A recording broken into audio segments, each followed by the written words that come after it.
ବାଲେଶ୍ୱର ଜିଲ୍ଲାରେ ଶିଶୁ ଶ୍ରମିକ ପ୍ରଥାର ସମ୍ପୂର୍ଣ୍ଣ ଉଚ୍ଛେଦ ଏବଂ ଏହି ସମ୍ବନ୍ଧିତ ଆଇନଗତ ବ୍ୟବସ୍ଥା ବିଷୟରେ ବ୍ୟାପକ ଜନସଚେତନତା ସୃଷ୍ଟି କରିବା ଉଦ୍ଦେଶ୍ୟରେ ଆଜି ଏକ ଜିଲ୍ଲାସ୍ତରୀୟ ସଚେତନତା କାର୍ଯ୍ୟକ୍ରମର ଆୟୋଜନ କରାଯାଇଛି। ଏହି ପରିପ୍ରେକ୍ଷୀରେ ବାଲେଶ୍ୱର ଜିଲ୍ଲାପାଳ ଶ୍ରୀଯୁକ୍ତ ସୂର୍ଯ୍ୟବଂଶୀ ମୟୂର ବିକାଶଙ୍କ ଦ୍ୱାରା ଏକ ଶିଶୁ ଶ୍ରମିକ ନିରାକରଣ ସଚେତନତା ରଥ ଏବଂ ଶିଶୁ ଶ୍ରମିକ ନିରାକରଣ ସଚେତନତା ରାଲିର ଶୁଭ ଉଦ୍ଘାଟନ ହୋଇଯାଇଛି। ବାଲେଶ୍ୱର ଜିଲ୍ଲା ଶ୍ରମ ଅଧିକାରୀ ଶ୍ରୀ ସଞ୍ଜୟ ଶେଖର ପ୍ରଧାନ, ଅତିରିକ୍ତ ଶ୍ରମ ଅଧିକାରୀ ସୁଶ୍ରୀ ଶୈଳସୁତା ଦାସ, ରଶ୍ମିରଞ୍ଜନ ସ୍ୱାଇଁ, ବାସୁଦେବ ପଣ୍ଡା, ସାହେବାଙ୍ଗୀ ହେମ୍ବ୍ରମ, ଆଇନଜୀବୀ ତଥା ଜୁଭେନାଇଲ ସଦସ୍ୟ ଶ୍ରୀଯୁକ୍ତ ଗୋପାଳ କୃଷ୍ଣ ରଥ, ଭାରପ୍ରାପ୍ତ ଜିଲ୍ଲା ସୂଚନା ଓ ଲୋକସମ୍ପର୍କ ଅଧିକାରୀ ଶ୍ରୀ ଗୋବର୍ଦ୍ଧନ ବିଶ୍ୱାଳ, ବିଭାଗୀୟ କର୍ମକର୍ତ୍ତା, ସ୍ୱେଚ୍ଛାସେବୀ, ଗଣମାଧ୍ୟମର ପ୍ରତିନିଧି ପ୍ରମୁଖ ଉପସ୍ଥିତିରେ ଶିଶୁ ଶ୍ରମିକ ନିଷେଧ ଆଇନ ଓ ଶୃଙ୍ଖଳା ସମ୍ବନ୍ଧିତ ଗୁରୁତ୍ୱପୂର୍ଣ୍ଣ ବାର୍ତ୍ତା ପ୍ରଦାନ କରାଯାଇଛି। ଏହି ସଚେତନତା ରାଲିଟି ପୂର୍ବାହ୍ନ 10 ଘଟିକା ସମୟରେ ବାଲେଶ୍ୱର ପ୍ରଭାଗୀୟ ଶ୍ରମ ଆୟୁକ୍ତ ଓ ଶ୍ରମିକ କ୍ଷତିପୂରଣ ଆୟୁକ୍ତ କାର୍ଯ୍ୟାଳୟଙ୍କ ପରିସରରୁ ବାହାରି ସହର ପରିକ୍ରମା କରିବା ସହ ଶେଷରେ ଜିଲ୍ଲାପାଳଙ୍କ କାର୍ଯ୍ୟାଳୟ ନିକଟରେ ଉଦ୍ଯାପିତ ହୋଇଛି। ଶିଶୁଙ୍କ ଅଧିକାର ଶିକ୍ଷା ଶ୍ରମ ନୁହେଁ, ଶିଶୁ ଶ୍ରମ ମୁକ୍ତ ଓଡ଼ିଶା ଆମର ସଂକଳ୍ପ ପାଇଁ ଏହି ପକ୍ଷ ଜନସଚେତନତା ଅଭିଯାନ ଜାରି ରହିଛି।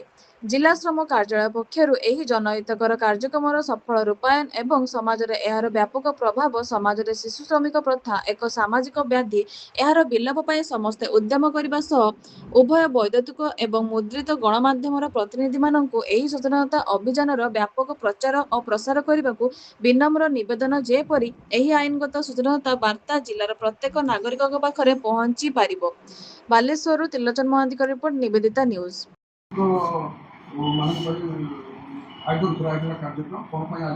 এটা ଏକ ସଚେତନତା ରଥ ବୁଲୁଛି ଶିଶୁ ଶ୍ରମିକ ପାଇଁ, ଶିଶୁ ଏବଂ କିଶୋର ଶ୍ରମିକ ପାଇଁ ଯେ କୌଣସି ଜାଗାରେ ଶିଶୁ ନିଯୁକ୍ତି କରନ୍ତୁ ନାହିଁ କି କିଶୋର ଶ୍ରମିକମାନଙ୍କୁ ଯେଉଁ ହାଜାଡ଼ିଆସ ଯେଉଁଟା କହୁଛନ୍ତି ଧର କ୍ୟାରେଜ କି ରନ୍ଧାରନ୍ଧି ଏଇଟା ସବୁ ନ ନିଯୁକ୍ତ କରିବା ପାଇଁ ଆମେ ସଚେତନ ରଥ ବୁଲୁଛୁ।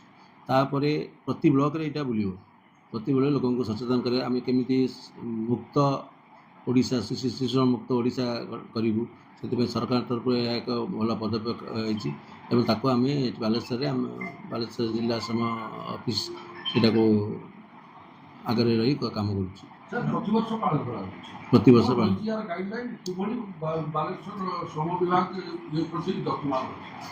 ଆମେ ରେଗୁଲାରଲି ଆମେ ରେଡ୍ କରୁଛୁ, ଯେଉଁଠି ଖବର ପାଉଛୁ ଇମିଡ଼ିଏଟଲି ଆମେ ଯାଉଛୁ, ତାଙ୍କୁ ଉଦ୍ଧାର କରି CWC ପ୍ରଡ୍ୟୁସ୍ କରୁଛୁ।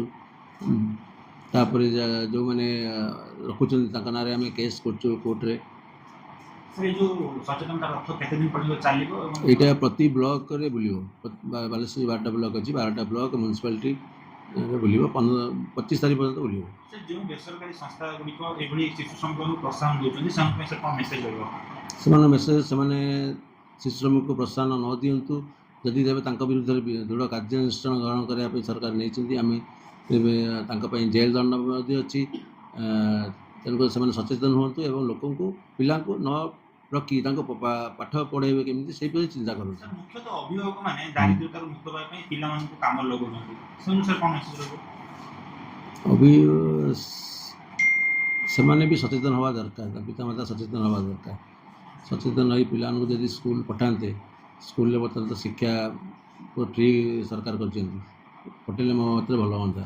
ଅଭିଭାବକ ମଧ୍ୟ ସଚେତନ ହେବା ନିହାତି ଆବଶ୍ୟକ। ଆମେ ସଚେତନ ନିଜେ ନ ହେବୁ ଆମେ କେହି କିଛି କରିପାରିବୁନି। ଆମେ ଅଭିଭାବକ ଯଦି ମୁଁ ଯଦି ପଠାଇବି ମୋ ପୁଅକୁ ଝିଅକୁ, ତେଣୁ ଆମେ ନିଜେ ଆଗେ ସଚେତନ ହେବା ଦରକାର। ସରକାର ତାଙ୍କ ପ୍ରତି ବି ନେଉଛି ପଦକ୍ଷେପ, ଯେଉଁମାନେ ସଚେତନ ତାଙ୍କୁ ସଚେତନ କରାଯାଉଛି।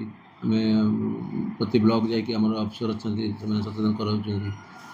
ତାପରେ ଯେଉଁଟା ହେଉଛି ଦୃଢ଼ କାର୍ଯ୍ୟାନୁଷ୍ଠାନ ଗ୍ରହଣ କରୁଛୁ ଆମେ, ଯେଉଁ ଖିଲାପକାରୀ ଦୋକାନୀ କି ମାଲିକ